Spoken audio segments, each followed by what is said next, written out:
Father Dat, welcome back. It's great to have you here again. Oh, it's my honor. I'm so blessed to be back with you, Rudy, in The Pews again. The honor is all ours. Now, we sat down for quite a while during our last session, but we only got up to the point where you started St. Faustina. Now, before we get into that, let's backtrack a little bit on your story. There are a few questions that we have about, the previous interview. Now, you said that, when you came here and your family came here to the United States, your grandparents, were they left behind? Did they stay behind in Vietnam? So, by the time we came over here, both my grandparents that they were living with had passed. Okay. My grandparents on my mother's side were still living. They live in another city with my uncle. Okay. And while we were living here, they passed. And I remember going back to Vietnam with my mother to visit them before they passed. How old were you at that point? I was already starting the seminary, so I'll be in my early 20s. Okay, so you were here for a while now at that point. Yes. Okay. And did they have any, did they have any problems with the government or anything with the fact that you all left the country? Did they? They didn't. That's good. The government over the year was loosened up over the years. They were still having control over a lot of things, but over the years they have loosened up a lot. Yes. That's good. So they were really strict early on, huh? Yes. When they first took over the South Vietnam, they were very strict, but they loosened up over the years. Did they or your parents tell you any stories about their experience during the Vietnam War?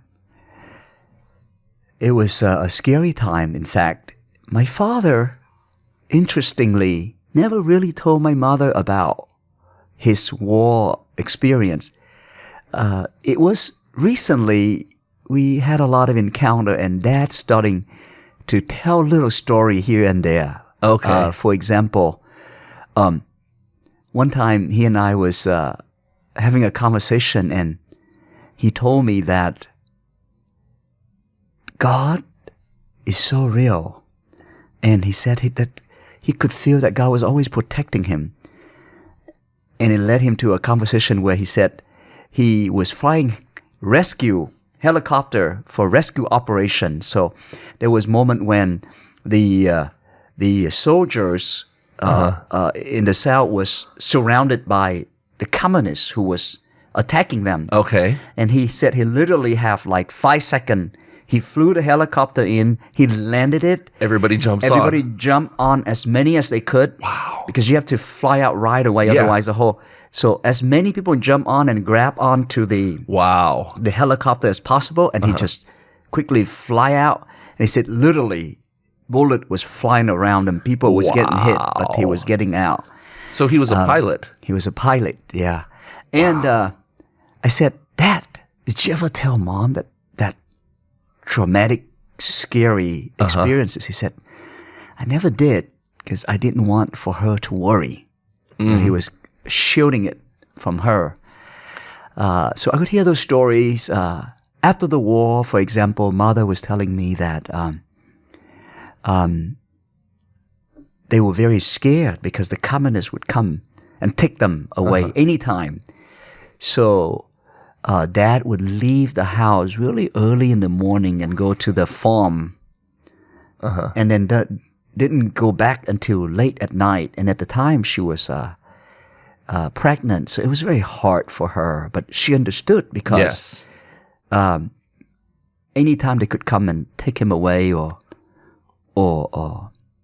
do something to him. So it's a very difficult time.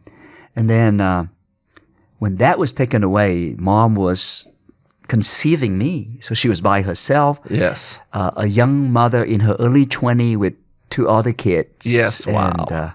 She had her own problems to worry about. She had her own problem to worry about. And your dad didn't want her to worry more about him and add on to that stress. Yeah. Wow. It was a difficult time. What was it like growing up Catholic in communist Vietnam? Were you persecuted in any way? The government, when I grew up, had a lot of control. For example, I remember that we weren't allowed to, like I didn't have catechetical classes like we do over here. Okay. So my catechetical classes were, Dad would go, we go to morning mass. So, and in Vietnam, the days start very early. Okay. So the morning mass was at 4:30 a.m. Wow. So we would have to be up, about 3:50 or so, get ready, and then walk to church. So on the way to church, Dad would begin his catechetical formation. He would teach us about the faith, and walking back, he would talk about the faith, and we'll sit down, and he would teach us the faith, and we'll have breakfast, and we'll go to school. Wow. That was our CCE class. On the road. On the road. And when the time comes for First Communion, I was in first grade. The pastor would make the announcement, all the kids on that day show up at the church to be in the view for First Communion. Okay. So all the kids would line up like communion, and the priest has a chair in the middle with a pen, and you go up, he'll ask you some question, and if you answer enough question right, he would approve you for First Communion, and your name is written down. Okay. Then you go and you receive First Communion. So that was Well, that was it, right? That was it. And same thing with confirmation. Wow. And the bishop wouldn't allow, like if the bishop was to go to a parish, he would have to have permission from the local government to go there. Yes. So we didn't see the bishop all the time. So it was planned in such a way that it would be a big group, because the bishop come and he'll confirm. Oh, yes. Yeah. So whole group. Yeah. The whole big group. It's only from once in a different while. grades. Yeah. So in that sense, it was regulated. Did they try to control the church? They control. Whenever you have big event, you have to have permission from the local government. The bishop was also whenever a person joined a seminary, it has to be approved by the government. And when they finish their seminary study, the bishop may approve them for ordination, but the government have to also approve it. That is why when my father took me to go see the bishop at the age of about 10, telling the bishop, my son was celebrating Mass every day in my home with his blanket and with the peanut butter graffles. I want to know what he needs to go to do to go to the seminary. And the bishop say, with you working in the government, there is no way your son can join the seminary. So find a way to leave the country. So in that sense, they control the church. Yeah. Now, going to elementary school in Vietnam, was there any type of propaganda or brainwashing of the children? Oh, absolutely. Yeah, I remember. You have to be going to class. When the teacher, you have a class where you have to literally recite the kind of like the teaching of the Communist Party. Okay. And they also have like the Communist children, where you have kind of like the scout, but but with all the propaganda of the communists. So we have to deal with that growing up. Yeah. Wow. Yeah. Was that hard? As a kid, you kind of go along. You have parents that kind of watch out for you, and But now, did you leave any relatives behind in aside from your grandparents? Yeah, I still have a lot of relatives, cousins, and uncle and aunts back in Vietnam still. How did they feel about you and your family leaving? I think that was everybody's dream, because we know that, especially family that have worked in the government before. We knew that for us to stay there, there's not a future in terms of the ability to to go to higher education and to have to really be able to do well at all. So it's Because our your dream. prospects are limited. Yeah, so it's the prayer. It takes a lot of sacrifice to leave because financially you have to pay for it. But most importantly, you risk your life, literally. On the sea, yeah. Yeah, living. So, but we know that the value of freedom, freedom to practice one's religion, freedom to pursue the dream of the priesthood, freedom to be able to achieve higher education was important. So it was a risk worth taking. So now we ended our last interview talking about how you received word that you would start St. Faustina. And you always say that you didn't know where Fulshire was when you heard about it. What decision was made that you would be the one to start the parish? So at the time I was finishing out my vocation ministry, and I've served for 7 years. And the Cardinal has, for a long time, received requests and was informed that this area is growing very, very rapidly. But he was also thinking about, who can he send out to start a parish out here from scratch. It's a unique assignment. Yes, it is. Because usually you go to a parish, you already have a church, a rectory, an office, but this one, you come out there with a piece of land. It's just a field, yeah. So, so I think that at the time it works out well because I was leaving vocation ministry. It's not like I'm leaving a parish. Okay. So it wouldn't affect the Cardinal if he was to take somebody from a parish, then he have to find a replacement for that. And yes. And so I think it works out well. And the other thing is, I think the Cardinal probably think that I was young and I have a lot of energy. It takes some energy, some vibrancy to So he come saw out something in you. Probably he was taking a risk. I think I was working a lot with the Cardinal as vocation director and also as his master of ceremony. So I think he kind of knows me. He knows that I love being with the people. I think that's what we're looking for. Someone who gathers the people. I love being with people. I'm kind of a people person. So I think is someone who loves to gather people. I think that's what he saw in me. And so he asked me if I'd be open to it.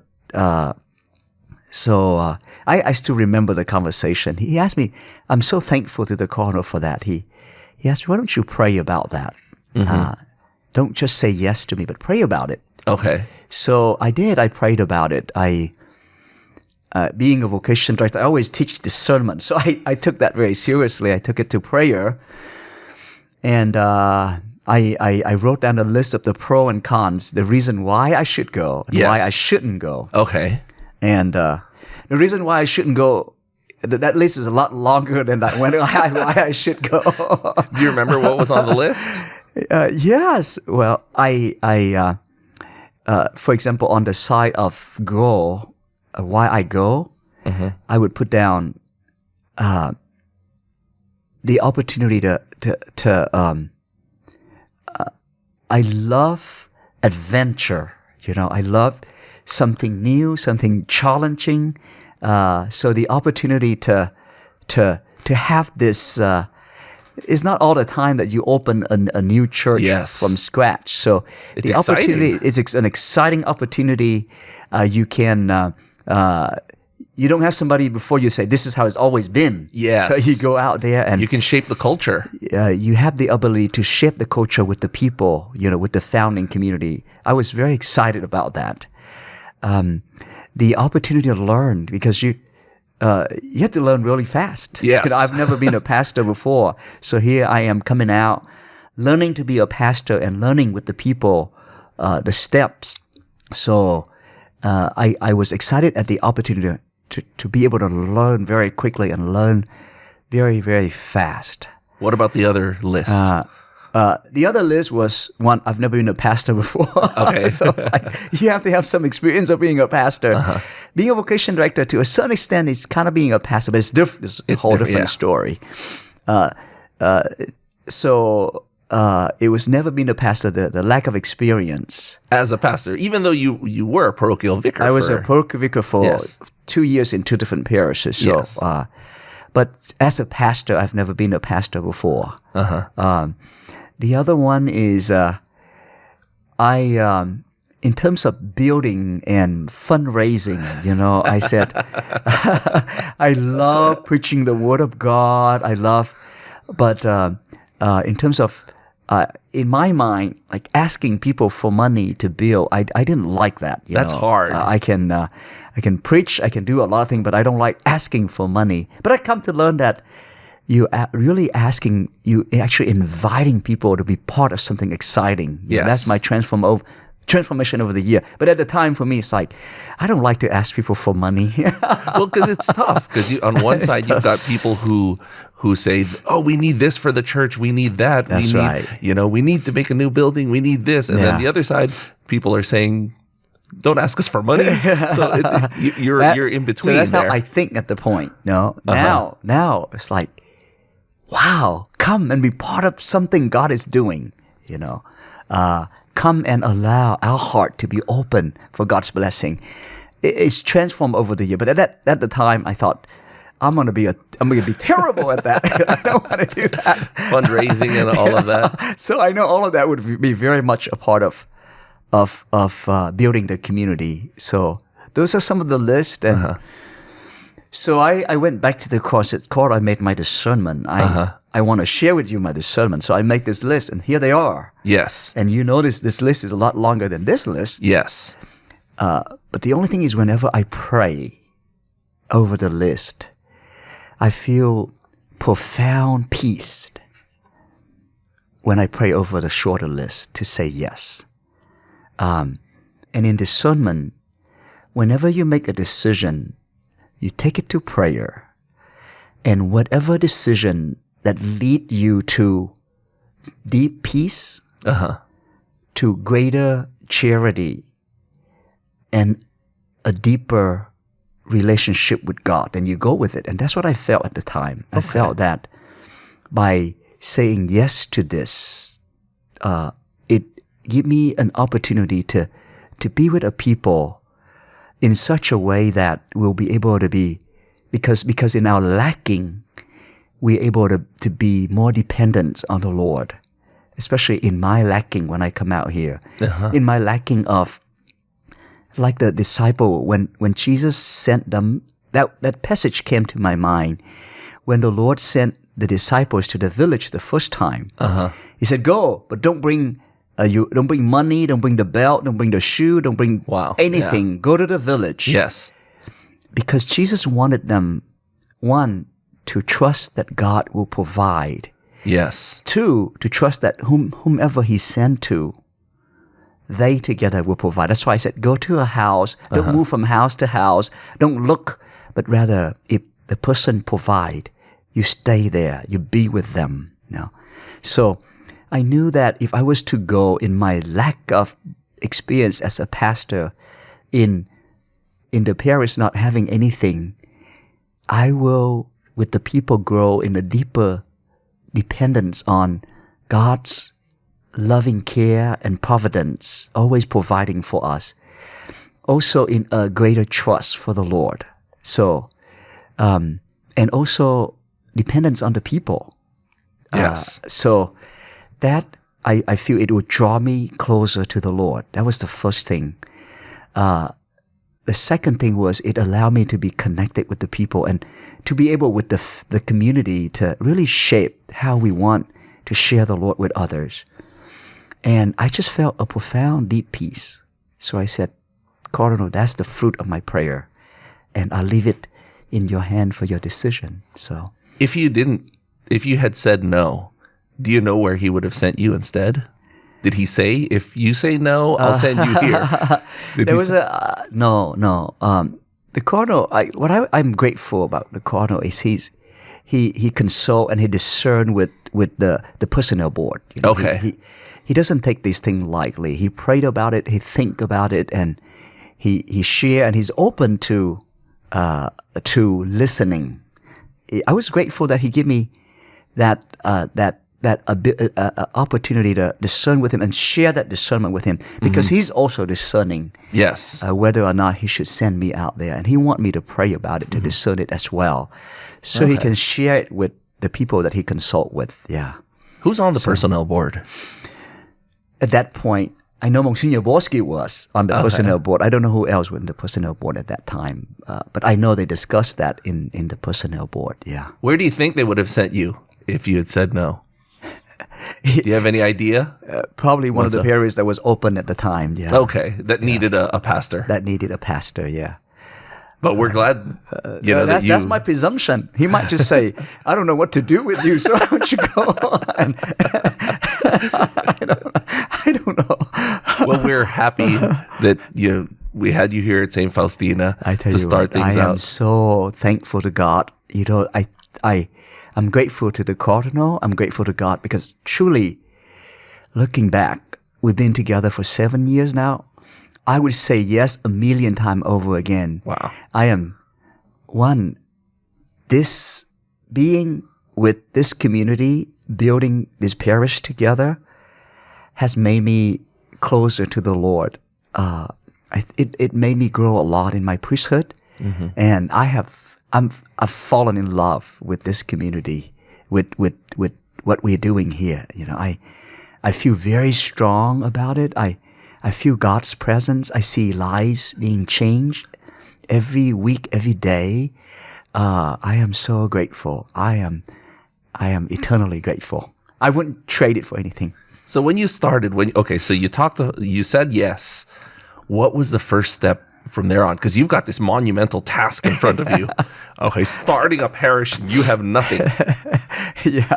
What are your first steps? What do you do? So what helps were in the archdiocese 5 years, a few years before that. There was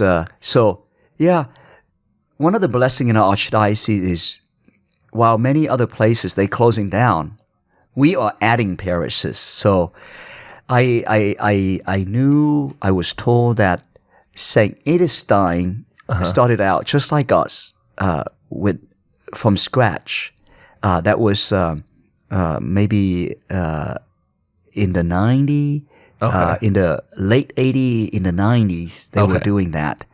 And then Saint Angela Merici has just started out maybe like 4 or 5 years before that. Okay. So I think the archdiocese, in working with them, also have some experience. So as I was, when the Cardinal finally said yes, he said, "These are some of the things that you need to do. One of the things you need to do is to look for a place to celebrate your Mass." Okay. Because you have to go and rent a place, maybe one of the school. Yes. Because this is so amazing about the Eucharist. You know what start a parish? The Cardinal told me, it's your first Mass. The day you celebrate the first Mass, you become a parish.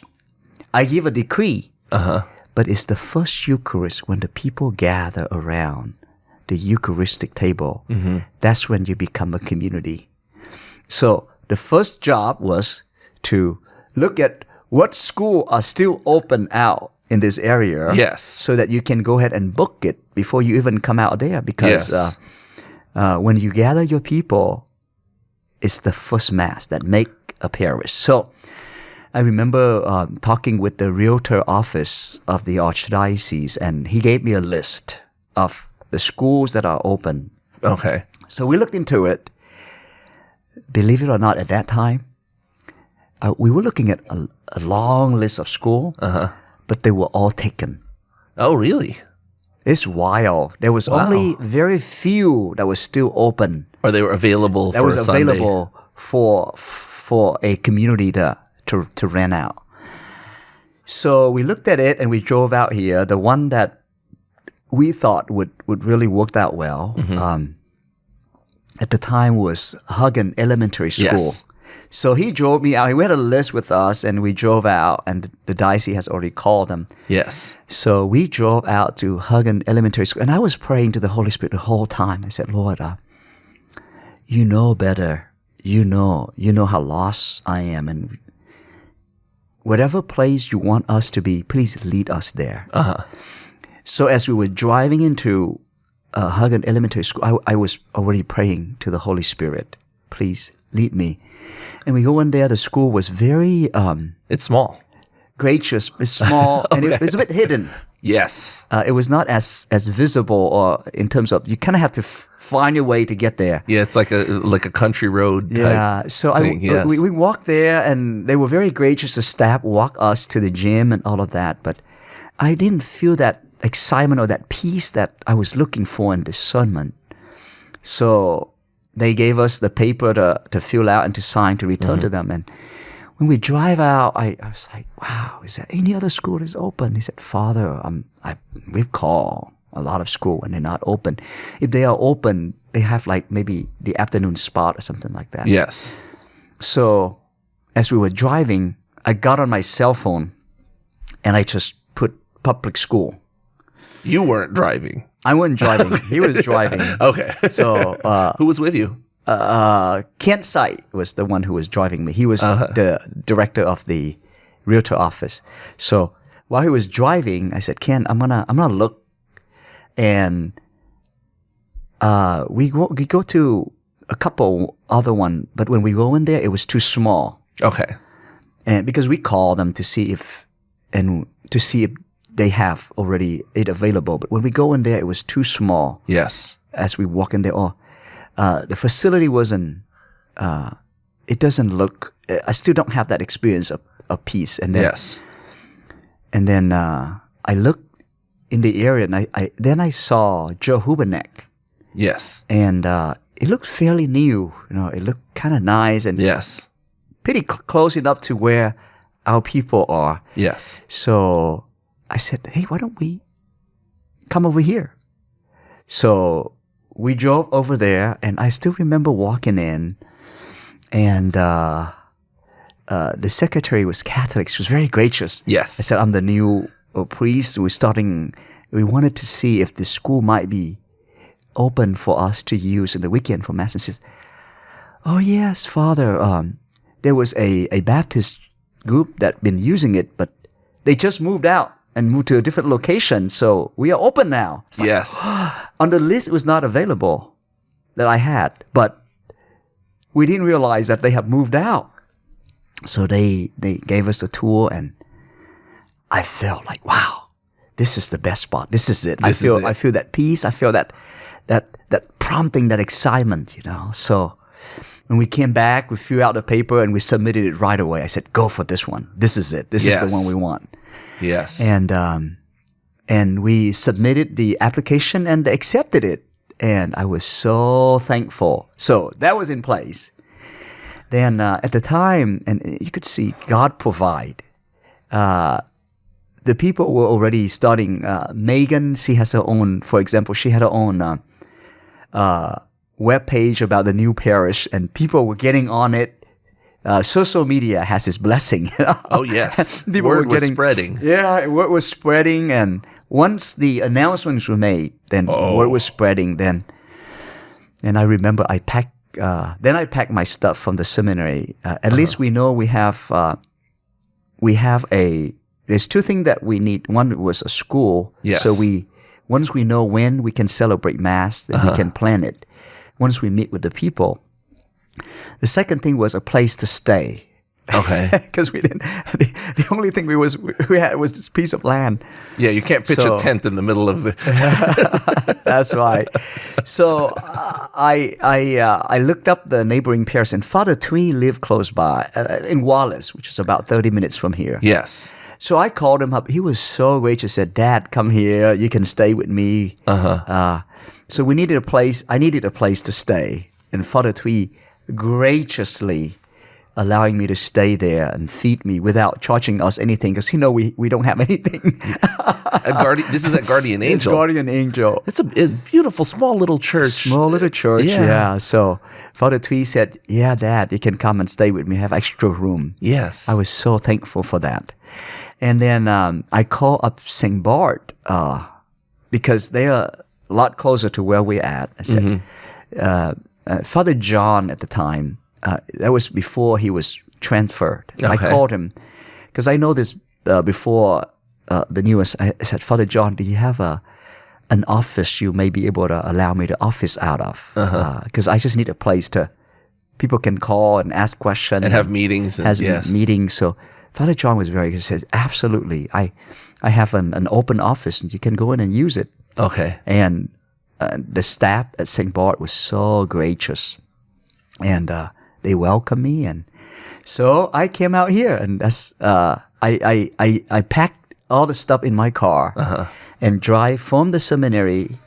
I drive to the land first. And I remember pulled into the fence. I got out. And I prayed the Divine Mercy Chaplet. And I said, Lord, I consecrate this land and this community about to be built to your divine mercy. And then... And you were alone. I was alone. Okay. And then I got back in my car. I pulled out and I drove to Wallace. Because you have to pass by here to get to Wallace. And I got there and that's how it started. At this point... did you get a board together? Who did you contact? Who were the first people that you... Yeah, when I came out here, I have already know some people that when I was in vocation, I get to know that live out here. Okay. Jonah already live out here. I know Kevin Shipley. He was involved with the youth group, and I already know him out here. And he got connected with Megan. At the time, there was also Javon, who I knew, who lived out here and who I worked a lot in vocation, and he was also in the seminary during my time. So I contacted them, and we go to Jonah's house, and four of us we sit down and say, "Okay, here we are. we need to meet with the people. How do we do that?" And then we plan out. We say, "Okay, first we need to contact the pastor of the neighboring parish," and the two biggest one close by was Epiphany of the Lord and St. Bart. Yes. We asked them if they would allow us to have a town hall meeting. Yes. And I am eternally grateful.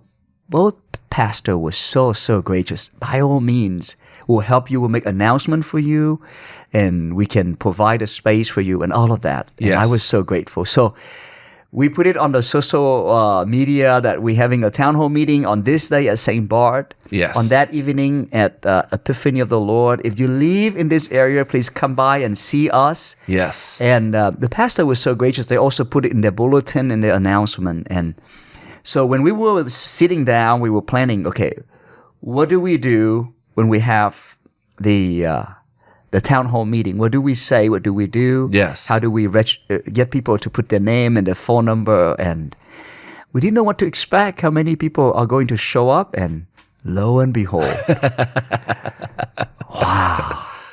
On that day, the first one at St. Bart, there was more than 400 people showed up at that meeting. It was exciting. And then when we had the meeting at Epiphany of the Lord, there was about 600 people showed up for that meeting, and it was beautiful. We see some of those pictures, and that's awesome. I get to introduce myself. Hello, everybody. I am Father Dat, and I'm the priest that the Cardinal sent out here, and we pray together. And the Cardinal gave us the first task, which I'm grateful for. He said, "Your first job is when you have those town hall meetings." Come up with some names. The Cardinal is the one who name a parish. Yes.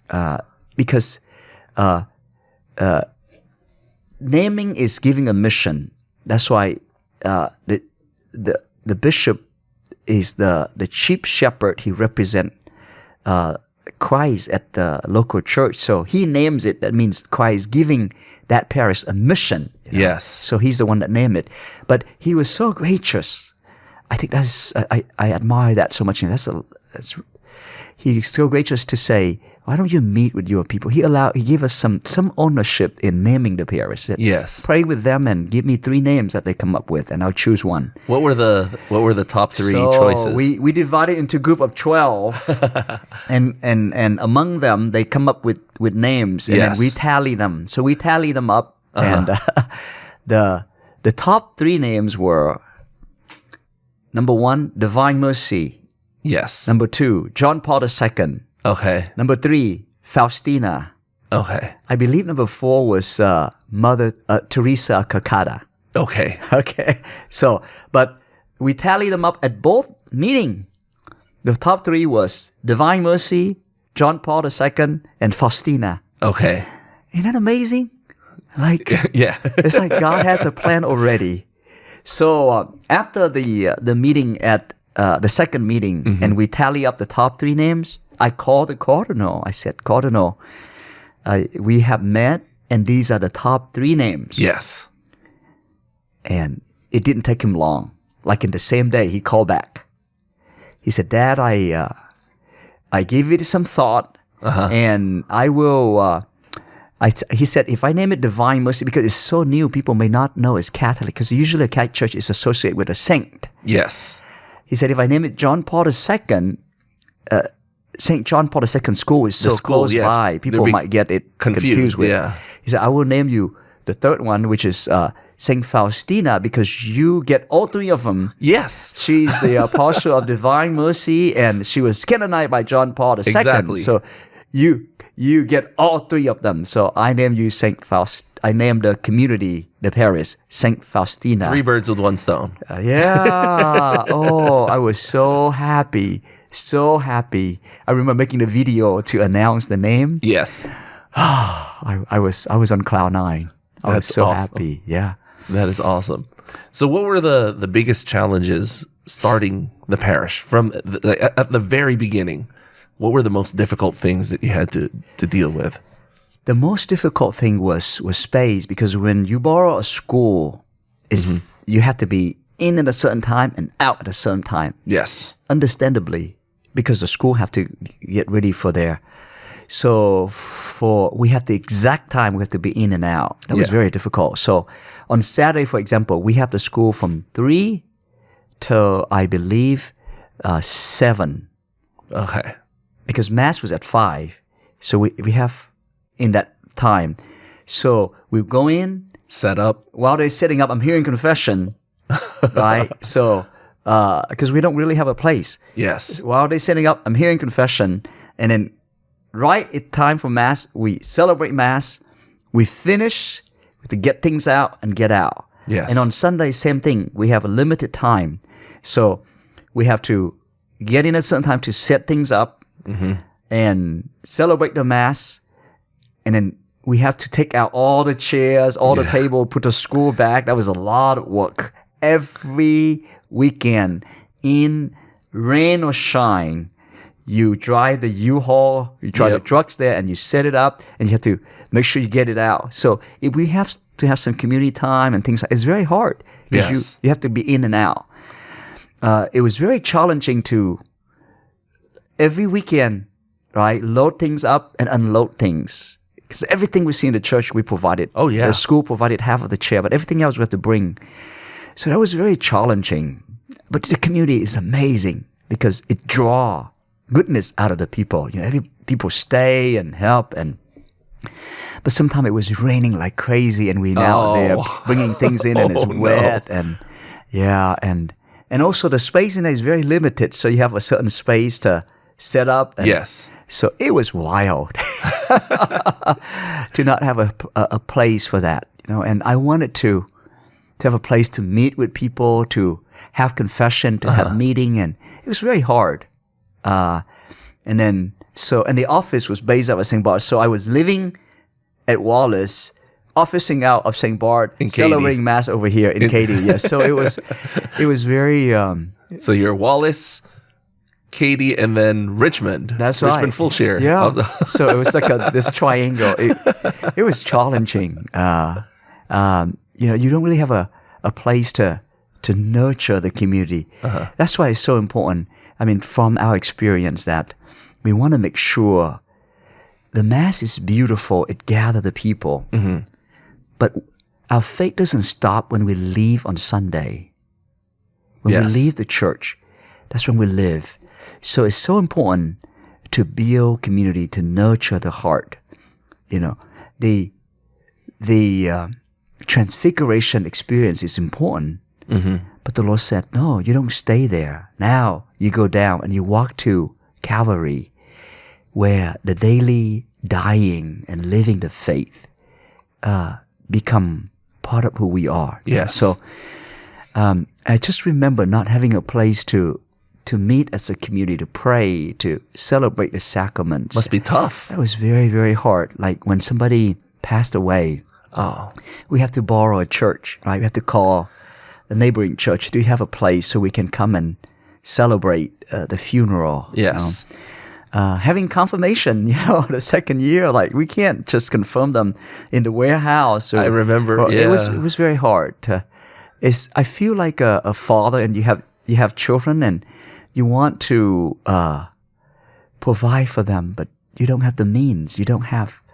Where was that confirmation mass? Was that in? The first one was out there at Our Lady of Guadalupe. Yes. But did you know the amazing thing in your liking is you find that God provide.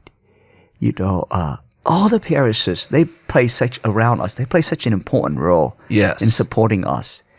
I could imagine it's so difficult, because for a long time they have to encourage, say, people, if you're there, go help them. Yes. Go. It's hard.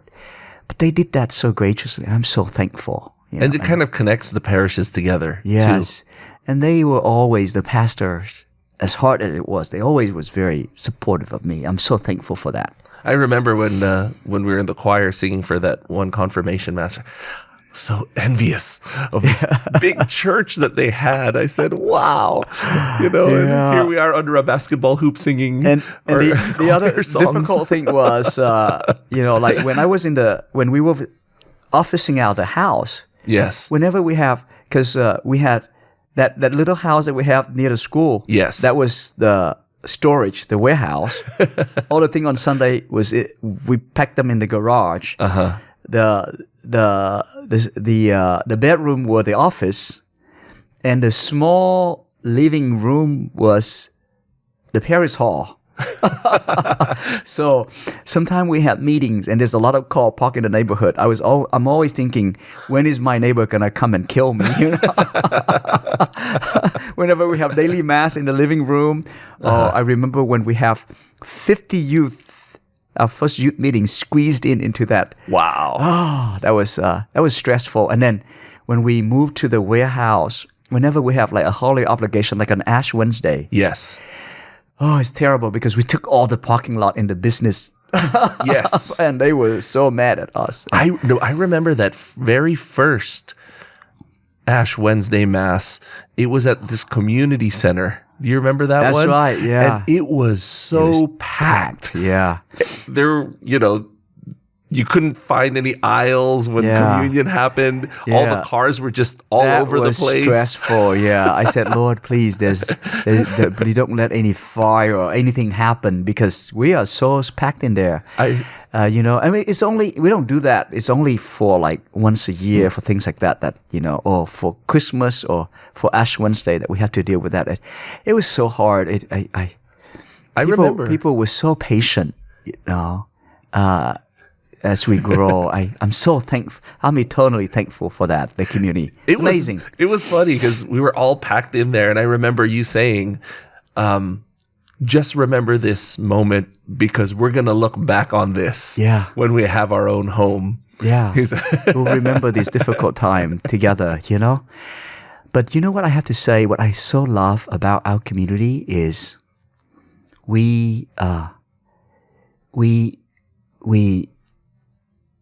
people don't have to go to a school for Mass. They don't have to go to a business like a little like a business in that warehouse for Mass, or to the community center for Mass. It's not glorious. It's not beautiful, but they came, and I am so grateful for that. But it also teaches us a lot of things, is that, you know what? It's the community that make the Mass. When we love the Lord, it's like if a family really fall in love, they may live in a small, poor house, but the families are in love. And that's what makes you a family. Yes. A family may live in a very big, gigantic house with every means. But if they always are fighting and arguing and they're struggling and they are unfaithful and they're not happy. But I think God is so real. We could be in our very lacking and we don't have all these things. But you truly experience love and God's presence. Yet we learn so much about that in terms of Sunday experience. Yes. You may not have the glorious basilica, but if we have faith, if we have love, then God is truly present. And you and I remember those experiences. When you truly, truly feel God is with us. And there's this joy, even though we were, squeezed in and we sat on the floor and but you feel that presence, that love, and I'm so grateful for that. The people of God who's willing to say, you know what, it's not a beautiful, glorious church, but I'll go there. We'll build this community together. And I'm so grateful. And that's what our people are doing, We don't have our glorious church yet. But you know what? We're building the church that is not made out of bricks and mortar, but is made of, as St. Paul said it, the living stones. And that's so beautiful. I'm so grateful for that. Every Sunday, since day one, I don't tell people this too often, but I go up there and I see a perspective that people don't see because I'm up there. I look out and I see the community and I just love the community. They don't have to be here. It's not a glorious church, but they are here. We don't have everything, but your people are here and they want to build this temple made out of living stone together. They want to build together, And for that, I'm so grateful. I'm so grateful. And that's why I love so much this community. And that's what I love about, I'm so thankful for the opportunity to do that, because, It was exciting starting the parish. Yeah. Knowing that, 20, 30, 40, 50 years from now, you can say, I was a part of the beginning of this parish. Yeah. I was here helping to build upon on this just when it was still a warehouse, when it was still a school, when it was And we're still there. We're still building. We're still. I think that generally speaking, it's nice to be the one who go and pick the fruits, but it's exciting to be the one who plant that tree from the beginning, and that's what we're doing. You get to plant the tree. You get to shape that garden. It's nice to be the one who, I have the garden, I'll just pick the fruit. Yes. But to be the one who plant the plants so that the generation to come can harvest the fruit. And I'm so thankful that we get to do that now.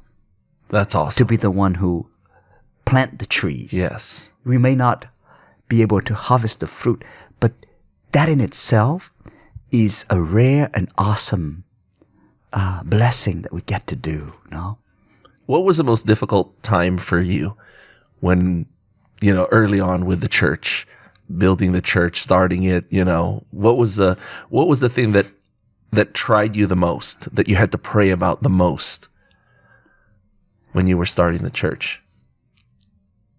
And I remember that evening, I think it got to me because I'm always staying, but sometimes it get to you, right? I was just going and going and going. And I think God, there's nothing in our life when God has a plan, a mission for us. I think going through my experience in Vietnam and then living, as a beggar for 3 months while I was in I was in Thailand and not having food, not having house. I think that prepared me for this mission. I really look back and I see that. So for me, even in the lacking is significantly better than where I was. And so I'm always grateful for those experiences. So it hurt me that I cannot provide for the people of God. Like, for example, when someone in the community passed away, and I don't have a church to celebrate their funeral mass, it breaks my heart. It breaks my heart, when I want to have a celebration for the community and we don't have a place to do it. It hurt. When I was planning that confirmation, I was looking at the warehouse and I said, we just cannot confirm the kids here, the young people here. Let's look for a place. It breaks my heart, Yeah. But in terms for me, I think that I've always embraced it. It never... But at one point it get to me. I remember I was... Because at the end of Mass, we can't leave the Blessed Sacrament. Here, the Lord can always stay here, right? Yes. After the Mass on Saturday, we can't leave the Blessed Sacrament in the school. So I'll take the Lord. I'll take the paten. Okay. And drive with me back to Wallace. And I remember that day I was driving back, and it get dark in the winter, and a dog or some animal run by, and I step on the brake real fast, and the Blessed Sacrament, I didn't sit down, jeez, was fall on the... So it was on the passenger seat? It was passenger seat. Okay. And it... So I quickly pulled over, turned on the image, and I picked every Eucharist and put it back to the paten. And I felt broke. I was like, Lord, I don't have a church, a proper place to put you. And here you are, all over the floor in my car. That's when it really got to me. It's like, Lord, how long? When are we gonna have our own place? And I remember just picking the Lord in there and telling the Lord that, And I just remember the Lord telling me, that's okay. This is where I have you, and you will be blessed. Your community will be blessed because of that. But I just remember that was the one time it hit me. I was like, enough of this, when are we going to have our own place? The other time was when we didn't have parking, and the owner of the business park complained to us, like, you took all our parking. Wow. So I had to put my guard down, and I go and apologize to all the business that was in that business park. Yes. I have to go in there and say, I'm so sorry. We had that mass and we took all your parking lot. We apologize. I'm so sorry. It doesn't happen all the time. Mm-hmm. That was hard for me. Let's talk about this new building now. The building that we're in right now for St. Faustina. That was an exciting time when it finally was built. Yes. So, I was in there a couple of days ago while they were pouring the cement for the foundation. Yeah, I was overwhelmed with joy. From the very beginning, we as a community has always felt a very strong mission and also a very strong desire to build a community, build a temple of living stone. All that experience of, even in the school, even in the warehouse, we come, it's not glorious, but we came together and we experienced God. And I think we are blessed to have that experience because it's allowed us to see and to experience in real life, right? That is the temple of the living stone. So once we get here, we had to discern, always discerning. Yes. Not making decision, but discerning what is our next step that God wants to take us. The question was whether to build a church or to build more community and formation space. Yes. Simply because we just grow very fast. What a blessing. Yes. It's a great problem to have. We were full at the school, but then right. when this building was built, Yeah. a lot more people came. That's right. Yeah. It was crazy. Yeah. It's like we doubled or tripled or even That's quadrupled. right. Yeah, we just grow very, very fast. So we did a survey. We met with the people. We did a survey, and then we prayed when they discussed it. And the conclusion is that our current church here, that we celebrate Mass every Sunday, people may not realize it, but we are sitting as many as some of the biggest church in the Archdiocese, such as St. Lawrence, St. Bartholomew, Epiphany of the Lord, St. Martha. We sit about 1,400 people in this church. It doesn't look that big. Yes. But we sit a lot of people. We just don't have the high ceiling. We just don't have the high ceiling. Yes. And also all the beautiful thing that the church normally have, right? Yes. So, but we do sit a lot of people in this church. Of course, it's a serious upgrade from when we were in the warehouse and in the school. Yes. And I think that I continue to believe when we gather together and we pray, we love one another, we open our heart to the Lord, then we experience God like we did in the school and in the warehouse. You know? So we feel that right now we're able to accommodate people for Mass, even though right before COVID, thing was getting big. Yes. You know, and we'll continue to grow. If we build the church, we have to think ahead. Being a startup community, we have to always discern and always think ahead, not reacting in the present, but always prudently think ahead. And our thought was, given the growth that is happening right now and in the next 10 years, if we build a church now,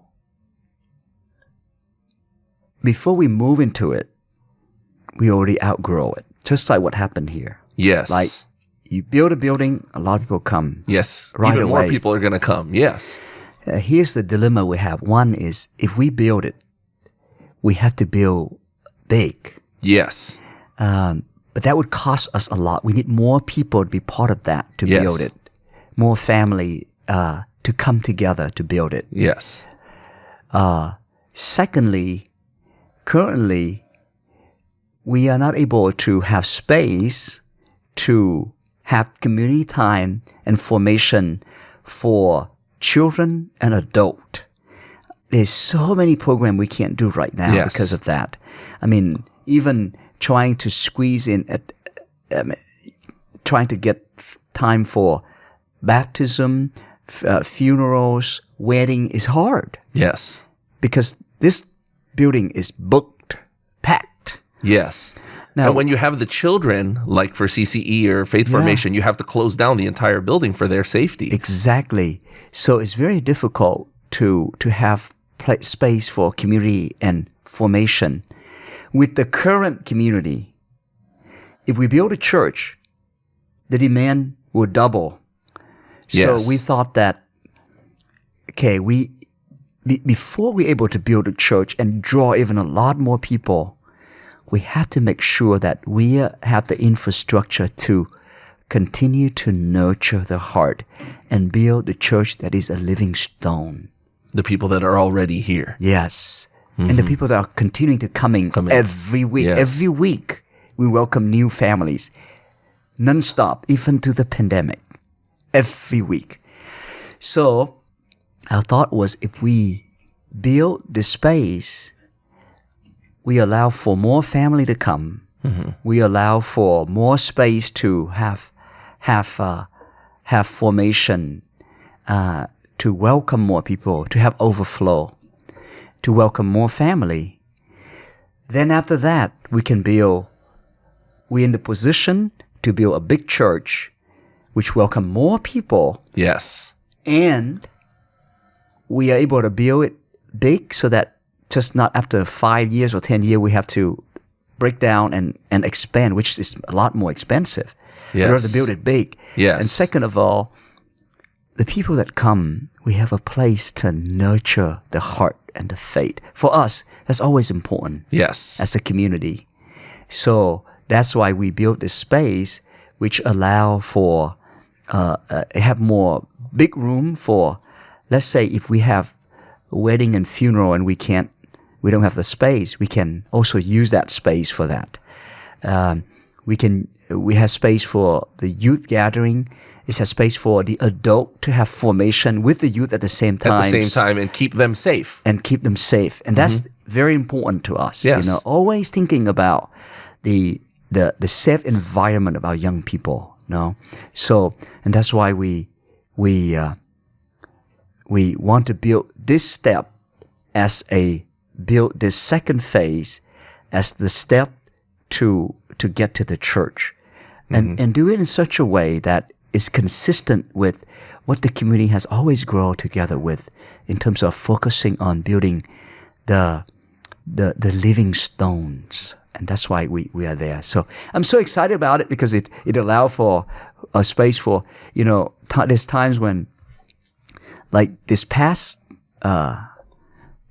week, we had a church cellar, and at the end of the day, we were in here for adoration, and you see hundreds of youth in here. Yes. And we have adoration, and they're singing, and they're on fire with the Lord. Yes. So that's what we're building. So we got the space for them to do that. And I'm thinking of the parents, when their children are in formation, they too can be in formation, grow together as couples. Yes. They can grow together in their own faith. So that's what we're building. We're building those hearts. We're building that community. And that's what I'm so excited about, because we need it. We so much need it to nurture the heart. Yeah. During those big occasions like Christmas and Holy Week, Easter, you think, if there was another building, we could have a separate mass there at the same time, and then alternate. Maybe that's one of those things. We can have additional mass. We can have overflow there. And so all of that is important for us. Another important, which is the charism of our parish, is our mission that the Lord gave to us since day one, right? Is to be a community where the love and mercy of God is lived, experienced, and shared. That is why we have Jesus in the front with his arm outreached like that. We want people to experience the loving embrace of God, this hospitality, this love. All those who are hungry, those who are thirsty, those who are wounded, come and be embraced. And part of hospitality is to be able to when people come to Mass, that they also can have a place where their faith are nurtured, their children have a place to be formed, to be nurtured in their faith. The adult can also come and be nurtured in their faith. They can gather to support one another. That is important. Part of our mission to heal. To share and live this mercy of God together. Yeah. Speaking of, accommodating people, one thing that I really, and a lot of people have talked about this, admire about St. Faustina and the culture here, is the integration of the Spanish Mass and the Spanish culture and the community in our practices. Was that something that was really intentional from the beginning? Was that your vision for the parish? That's our community's vision. Because we wanted, when I went to that school to rent the space for our first mass, for our mass in the school, I asked the principal how many different languages they speak in your school. She said 23. And that's kind of the makeup of our parish. Every time we gather together, it's like a united nation. Yes. But that's the church. All nations shall come to worship the Lord, right? Yes. And when we gather, it's so rich, so beautiful. And we have the Hispanic community, which is growing in our archdiocese and in this area, in our area. And a lot of them, for instance, come from Venezuela, Colombia, Brazil, Mexico. From among the Hispanic community themselves, it's very diverse, and they all gather. And for them to be able to feel welcome, to be able to pray in their mother tongues. I preach and speak English and Spanish all day, but at the end of the day, when I'm in adoration and praying by myself, I'm praying in Vietnamese because it touches the depth of my heart. Yes. To be able to allow our brothers and sisters who are a big percentage of our community to be able to celebrate in their own language, singing their song and expressing it. It's beautiful. We are the one community, but we're able to express it in different language. And there's just many of them here. And it was good for us to be able to have that expression of faith in our community. So I'm so thankful for that. That we are able to do that. When did you learn to speak Spanish? So I, in high school you have to take a language class, and I chose Spanish. Thank God I did that. And then in the seminary, I knew that the Hispanic community was growing very, very much in our diocese, and the archdiocese was really pushing that. So I took classes, and then I was sent one summer to study in Mexico, in Cuernavaca, Mexico, Spanish. So really try to learn it. And it was in my first two assignments, my first 4 years in two different parishes. It was the first parish, Holy Name, was predominantly Hispanic, so I have to practice and use it a lot. Yes. My second assignment, I was the Hispanic priest because the pastor didn't speak any Spanish. Okay. And he needed a Spanish-speaking priest, so they sent me. So I did all the Spanish mass, and I was in charge of the Hispanic community. So I really practiced that a lot. So, and then coming here with the mass in Spanish, and with a lot of our brothers and sisters doing ministry in Spanish, I'm able to practice it. So it helps. Is that something required now in the seminary? Yeah. Every seminary go through there, especially if English is not their second language, where they still trying to learn, then they have to learn Spanish. Yeah, because this the Hispanic community is growing very fast in the archdiocese. Yeah. You talked about difficulty during the time that we were building the church, and now being a priest, it's a tough job. You see you experience some of the tragedies that the parishioners go through, and then there are also high times, the celebrations. Yeah. Is that very difficult for you to bounce back and forth between all of that? Yeah, there's days when you celebrate baptism and life, and then afterward you celebrate wedding, and afterward you celebrate funeral, and so the emotion is. Yeah. It must be emotionally exhausting. Yeah, there's days when it is very emotionally exhausting. But I find I love it. I love that about being a priest. I'm so honored because in the joy and sadness, in the ups and downs of life, people invite priests to be part of that.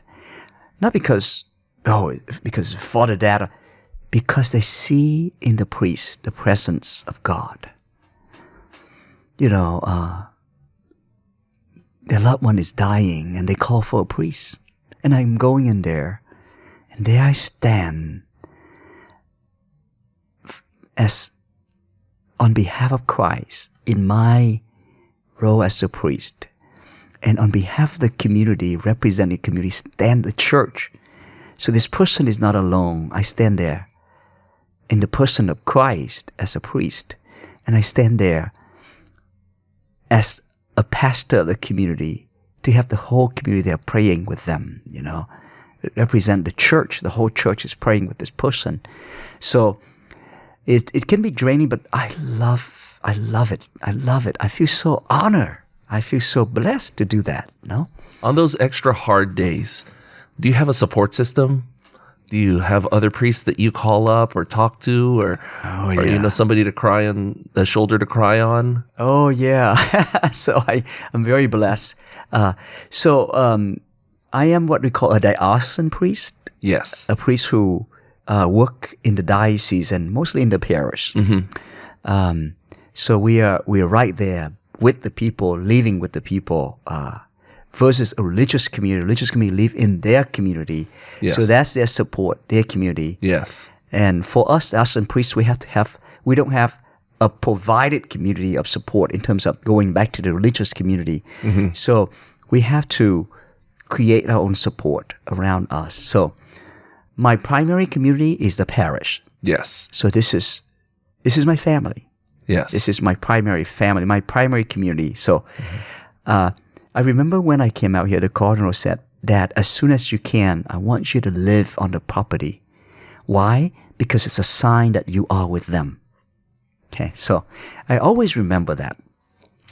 So this is my primary community. So, I through good time and bad time, when I'm here, I celebrate Mass. On Sunday, on the weekday, I look out. This is my first support. And I feel so loved here. People are so kind to me in terms of the food. Whenever when Father Ryan passed away, they reach out and say, "Father, we're praying for you." Yeah. Even through the difficult time of the scandal, people was I felt more loved. Yes. I mean, people was praying for me, encouraging me. I remember I was so moved when at one of the mass, I was feeling so sad, going through the difficult time of the church. Yes. The community brought up a basket of all the letters sharing how much they love and they praying for me. Gosh, I'll never forget that. So this is my support, right? And additionally, I have, for example, a group of priests where we meet together every month. We good. Have adoration together. Yes. Then we call it the review of life. We share our life together. Where did God speak to us during the month? And we have dinner together when we share the joy and the sadness together. And we became very close. We've been together for years. I'm also thankful my family are here. They are very supportive of me. So every once in a after a long weekend, I just go home and eat mom's soup. That's very healing. Mom's cooking. That's right. Yeah. So going back to Father Ryan Staways, what he passed away not too long ago. It was a big blow to the community, but you know him very well because he was with St. Faustina for a year, and before that, you were the vocation director. That's right. Yeah, I was the vocation director. I was the one who interviewed him and accepted him to the seminary, and I knew him while he was a seminarian. I always knew him as he has a very beautiful soul, always living. He has this. I just remember he came in interviewing, and right away he impressed me as a very athletic, plays sport, basketball and a lot of sport, very athletic, very handsome looking, graduated A&M with a degree in petroleum engineering. He was making big bucks. Big bucks. When he told me that, I thought, man, your 1 year salary is the equivalent of my whole life. What are you doing? But he felt a call, and he just, there's something about him. He just, a love for the Lord and a love for the people. It's just gentle way of being, And then I see that in him throughout his life, So I put him in charge of different thing, and then I was excited when they were gonna send him here as a deacon. Yes, and you could see the joy in him, being with the people and always serving, always loving, always attentive to my need. I always care, always ask, always, and so I felt a special closeness to him. And I remember when a month before his ordination, he called me on my cell phone. He said, Father Dad, I just got out of the doctor office and they told me cancer came back. And I'm scared. I don't know what to do. I don't know if I'll be ordained or not. What should I do? Yes. And my heart just broke. When he told me that. And I said, Ryan, no. Cancer will not stop the Cardinal from ordaining. In fact, he's going to want to ordain you even more so you can become a priest. So don't be afraid. I'll be there to support you. Mm-hmm. The Cardinal will support you, So this is what you call. Just call the diocese, let them know, call your family, and I'm here for you. And he did. And after he did all of that, and then I remember he came back here, and his last homily, I remember he said, at the end of it, he said, also, by the way, I do want to share with you that cancer has come back. But the way he did it, the way he received the news, the way it was just so inspiring.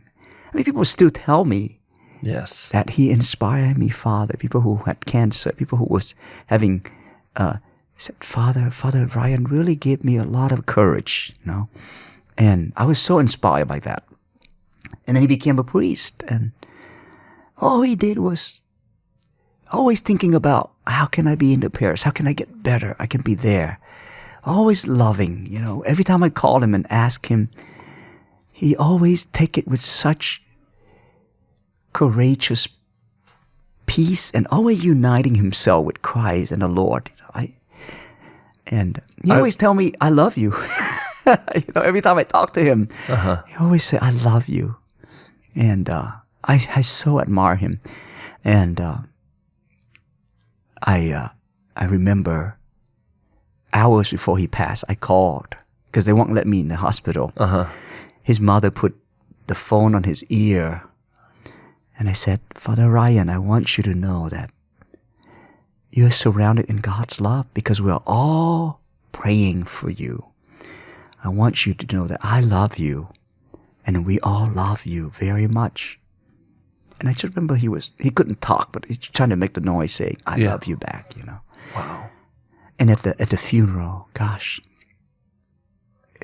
it was so beautiful. You see a short-lived priesthood, but he was Christ. He was truly Christ in his suffering, in his preaching, in his way of being with people. I was so moved. I was so inspired.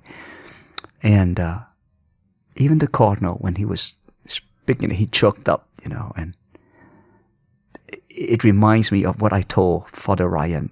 No, Cardinal will love you even more. He will be there for you. He will even more want to ordain you. The way he, dealt with his sickness and the positivity and the grace that he had it with. I've always said this, and I'll remember it forever. Is when my time comes, I can only pray that I'll be as gracious as he's been. Yeah. It's something else. Yeah.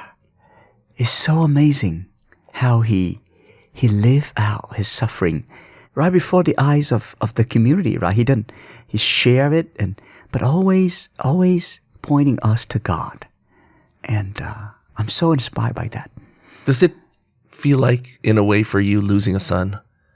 Because he was under you as, you brought him into the priesthood, and then he was here as a deacon. It must feel that way.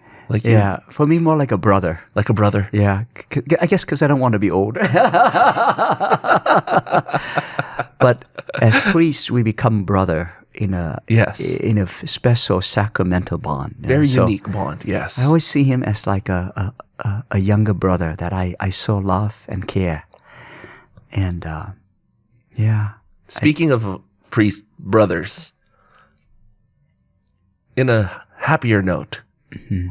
We just recently welcomed 4 priest brothers into the archdiocese. Yeah. And, we had Father Houston on the show. We had Father Joseph and that's right. And Father Wayne and Father Chad Henry, yeah. We're trying to schedule them for the show as well. Wonderful, yeah. Were you the vocation director when they both? I accepted all of them, then I leave. Then I come out to St. Faustina. So the pride you must feel seeing them finally become priests.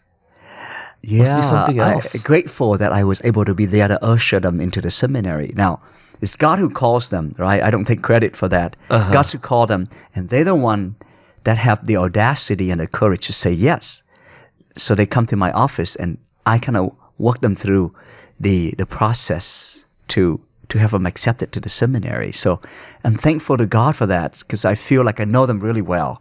Because in the process, you have to really interview them and read their psychological evaluation and all of that. I feel like I know them really well. I know a lot, some of them I know before they became. I always try to tuck them toward the seminary. So I'm thankful for that opportunity. Yeah. That's fantastic. So let's talk about your future. So we're here at St. Faustina, and we're talking about, growing the church and building the church. When we do finally have the big church, is there any plan for them to move you? Because they move priests every once in a while. I don't want to tempt fate, but it is a possibility. Well, here's the thing. I think that one of the vow that we made as priests is obedient to the bishop and his successor. We're always obedient.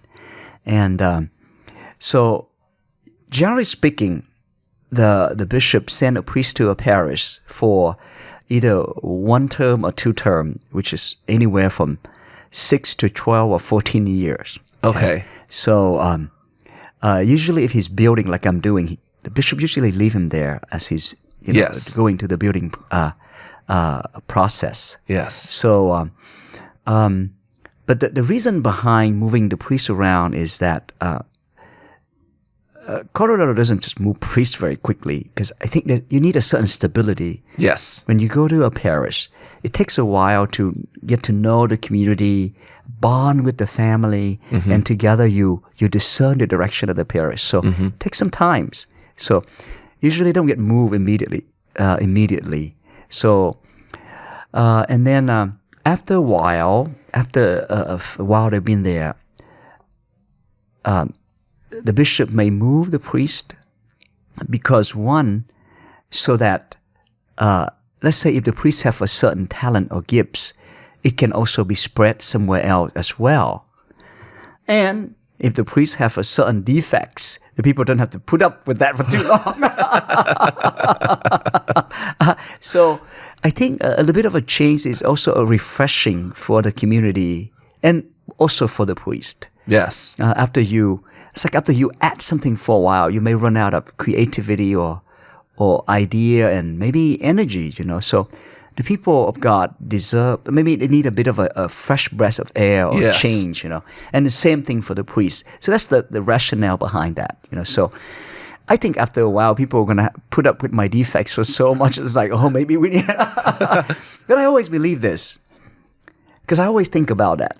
People think about it, but I actually think about it a lot more, because this community is so dear to me. I've grown. This is my first time being a pastor, and we also build a community together. So I feel such a deep bond and deep love for this community. I think the day that I get moved, I'll be devastated. So from time to time, I would think about that, more. But I come to a conviction or a kind of a surrender that if God does call me away, it's because He knows better. He knows the community needed. It's time for the community to have a bit of a change, for me to have a bit of a change. It's only because God knows better. And I have the conviction that it'll take the people a bit, because in terms of priest personality are different. It may take people a bit to get accustomed to, but it's only for the better. because God knows. God knows best, you know. Even to our eyes sometimes say, why are you doing that to me or to... But I think that God knows better. He knows that at a bigger picture, right? Mm-hmm. There's a bigger picture of the local church, of the archdiocese. God knows that the diocese need a change, the parish. And we have to always trust. If that happens, it's because God knows better. And we just have to trust it, even though it hurts. I know it'll hurt me. It hurt us too. I feel the pain. But I think, but it'll be all right. But here's the thing about relationship is when you foster a relationship, it's for life. Yes. You don't. I will always, if the day comes, it'll be a very sad day for me. But I always carry it with me. These memories that I so much cherish, the friendship that we made. It's always a part of me. And we're blessed to have that. I heard a theory. And when I heard this theory, I said, that kind of makes sense. I could see that happening. And the theory is, or I'm not sure if it's a rumor or a theory, that you're being groomed to be a bishop. Is there any truth to that theory? There's absolutely no truth to that theory. I can affirm you that, okay? Because I could totally see, and I think a lot of people, it wouldn't surprise people if and when the time comes after we build the big church here, I say, so Father Dat, it's time for you. Let me put that to rest, okay? That's not the case. That's not the theory. Okay. And there's absolutely no plan on that at all, okay? And to be honest with you, if you ask me, I'll be the very first person to say, no, Father Dat shouldn't be a bishop. Really? Yes. Yes. And I can tell you the list is very, very long on the no, and the yes is nothing on there. No, I think that to be a bishop is a very special call. Mm-hmm. And I think that Archbishop Fulton Sheen used to say this: a bishop is an unlucky priest. Really? That's Archbishop Fulton Sheen, because they are called to a very different ministry. They share in the fullness of the high priest of Christ. But I think that what our bishop has to do on that scale is so difficult. They have to deal with so much. I think they have so much challenges, to lead the flock of the whole archdiocese, and that is why we pray for them every single day in the Mass. To be honest with you, Rudy, this parish is growing so fast, and every day I'm on my knee and I said, Lord, I feel so incompetent. You're going to have to keep sending your people so we can come together and build it the way you want. And that's why people say, Father, we often see you in adoration or praying. And I try to keep that holy hour faithful to that every day. It's because I know how unworthy, how incompetent I am. I said, Lord, you're going to have to run it. I can't do it. I can't even run St. Faustina. How am I going to become? So I want to. So I can reassure you, that's a bad theory. There's no truth to that, and we can officially put that to rest. Okay. And I would think that you'd want to stay closer to the people too, to have those more intimate relationships with the parishioners. Because as a bishop, you're a little more detached because you're moving around a lot. I think the bishop is close to his people in a different way. In a different way, yes, exactly. In a very different way. A bishop is very close. I have the opportunity to work with the Cardinal. I see his pastoral zeal. He keeps his people and his priests very close to his heart. He always think about them. But being a bishop, you have to deal with a lot of people. A big, vast, and the responsibility is so huge, so big. There is no way Let's put it this way. I'll be the last person in the archdiocese that should do that. The last priest in the archdiocese that should do that. I know myself. So you can put that theory to rest. That is not true at all. Period. I can assure that. I don't have a lot of certainty, but that I have certainty. Thank you so much, Father Dat, for sitting with us. We know you're, as always, busy. You have the people to take care of, and we thank you so much for spending this time with us. God bless you. Thank you. The honor and the gratitude is mine. It's so good to always witness to the Lord, so that we may see that in all of it, to thick and thin, in good times and in bad, God is always faithful. And the Lord will never leave us in a place, as St. Paul said, without giving us the sufficient grace to live it and live it well with Him. Yeah. Thank you so much for everything you do for the community, Father Dat. Oh, the gratitude is mine. The community has done so much for me, and I'm grateful. Well, we hope and pray for many, many more years with you. Thank you. I pray the same. God bless you. Thank you. Thank you.